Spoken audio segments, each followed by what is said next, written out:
Hai, balik lagi di channel Cari Jalanmu.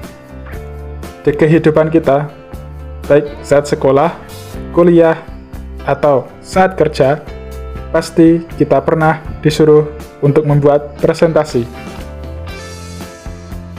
Membuat materi presentasi dengan PowerPoint adalah salah satu kemampuan penting buat para pelajar atau mahasiswa untuk menyampaikan materi di kelas, baik berupa suatu hasil studi, laporan, diskusi kelompok, dan lainnya.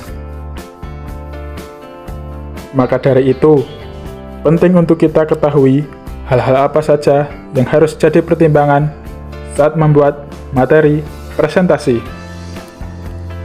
Karena kadang jika materi tulisan dalam presentasi terlalu banyak, akan membuat durasi presentasi menjadi lebih lama, karena presenter hanya membaca dan presentasi jadi hambar karena terasa kurang menarik. Padahal ada banyak faktor yang membuat suatu PowerPoint menjadi menarik, seperti pemilihan template, font, struktur warna, penyajian infografis, dan slide. Maka dari itu, mari kita bahas bagaimana cara agar kita bisa membuat presentasi dengan mudah, sederhana, namun tetap menarik.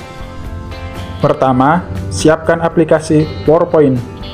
Jika sudah, kalian bisa memilih template. Tapi, jika kalian bosan dengan template bawaan yang itu-itu aja, kalian bisa cari template online secara gratis. Kalian bisa aja coba untuk cari di Google, dan kalian akan banyak menemukan template PPT yang bisa kalian download agar tampilan PowerPoint nggak terlalu biasa-biasa aja. Yang kedua, perhatikan pilihan font yang akan kita gunakan. Pilih jenis font yang sederhana saja ya, jangan pilih font yang lebay kayak Algerian, huruf sambung, dan lain-lain, agar PPT kalian lebih mudah dibaca. Selain itu, ukuran font harus cukup besar. Kalian bisa pilih font dengan ukuran minimal 16 atau 18, agar tulisan kalian bisa dibaca dari jarak yang cukup jauh. Selanjutnya, jika kalian ingin menambahkan gambar atau grafik pada presentasi kalian, kalian bisa menambahkan label atau keterangan agar memudahkan pembaca untuk memahami gambar dan grafik kalian. Pastikan kalian pilih kontras yang baik antara warna pada font dan gambar atau background agar lebih enak dilihat dan mudah dibaca. Lalu, kalian bisa menambahkan efek transisi pada slide kalian agar presentasi kalian tidak membosankan. Tapi, jangan lebay ya, cukup pada beberapa slide saja yang kalian bisa tambahkan efek transisi. Selain itu, kalian bisa buat tampilan yang sedikit beda tiap slide agar tampilan lebih interaktif. Buatlah slide seminimal mungkin. Dalam satu slide, kalian bisa pakai untuk menjelaskan satu poin materi secara lengkap, namun dengan tampilan yang sederhana. Pastikan kalian cek kembali struktur kata dan kalimat kalian. Pastikan kalian meminimalisir adanya typo dan tidak memasukkan data yang tidak relevan dengan materi presentasi kalian. Itu tadi mengenai hal-hal teknis yang perlu kalian tahu dalam menyusun PPT. Selanjutnya, mari kita bahas apa saja poin-poin yang harus diperhatikan dalam menyusun materi PPT. Yang pertama adalah kita menyusun halaman pertama dengan perkenalan. Perkenalan bisa kita susun dengan mencantumkan judul tema presentasi, nama presenter, atau anggota kelompok. Setelah itu, di slide kedua, kalian bisa langsung kasih alasan apa pentingnya materi presentasi kalian untuk para audiens atau penonton. Kalian bisa kasih latar belakang atau secara singkat mengenai materi yang kalian ingin sampaikan sebagai pengantar untuk masuk ke dalam pembahasan. Selanjutnya, kita akan memasuki slide yang berisi pembahasan. Kalian bisa menjelaskan materi kalian di sini, dan kalian juga bisa memberikan contoh-contoh atau data untuk mendukung materi pembahasan kalian. Terakhir, kita bisa membuat slide kesimpulan.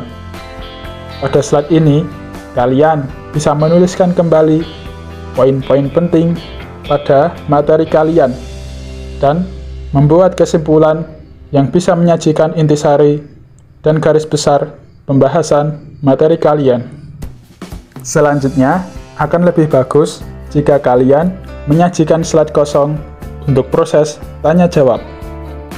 Dalam setiap presentasi, terkadang beberapa audiens merasa penasaran dengan materi presentasi kita dan ingin menggali lebih dalam mengenai informasi materi kita. Maka dari itu, mungkin sebagian penonton atau audiens ada yang ingin bertanya di setiap akhir presentasi. Kalian bisa mencatat pertanyaan pada slide ini, dan kalian bisa memberi jawaban dan penjelasan dari setiap pertanyaan sehingga mereka bisa memahami lebih jauh mengenai materi kalian.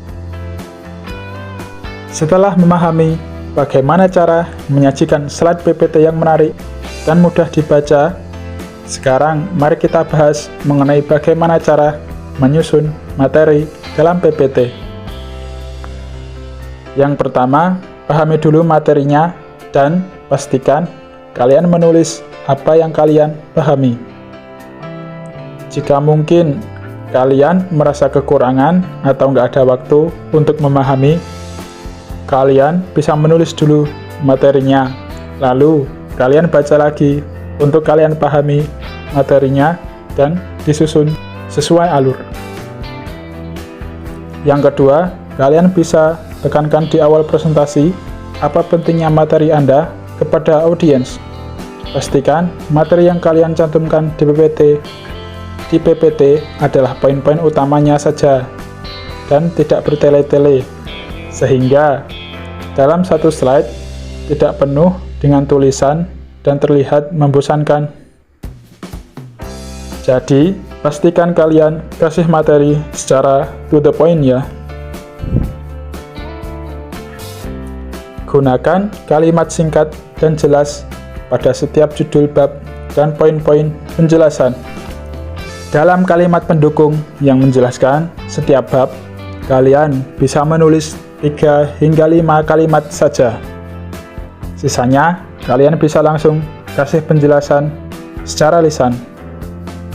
Agar lebih menarik, kalian bisa jelaskan menggunakan gambar atau data yang mendukung materi kalian. Kalian tinggal deskripsiin aja deh. Yang penting, tetap buat tampilan tulisan di PPT kalian sederhana dan mudah dibaca ya. Itu tadi beberapa tips membuat materi PPT yang bisa kalian coba. Untuk membuat materi presentasi yang bagus dan menarik, memang membutuhkan jam terbang. Semakin sering kalian membuat materi dan melihat cara bagaimana orang-orang profesional yang berpresentasi, kalian pasti tahu sendiri dan bisa menilai mana yang menyusun presentasi dengan baik dan menarik perhatian, dan kalian juga bisa nilai mana yang melakukan presentasi hanya sekadar membaca dan terlihat membosankan serta kurang persiapan. Sampai jumpa di video selanjutnya. Semoga tips kali ini bisa membantu kalian yang ingin membuat presentasi ya. Kalian bisa subscribe channel ini jika kalian ingin mendapatkan informasi menarik dan bermanfaat yang lainnya. Terima kasih ya.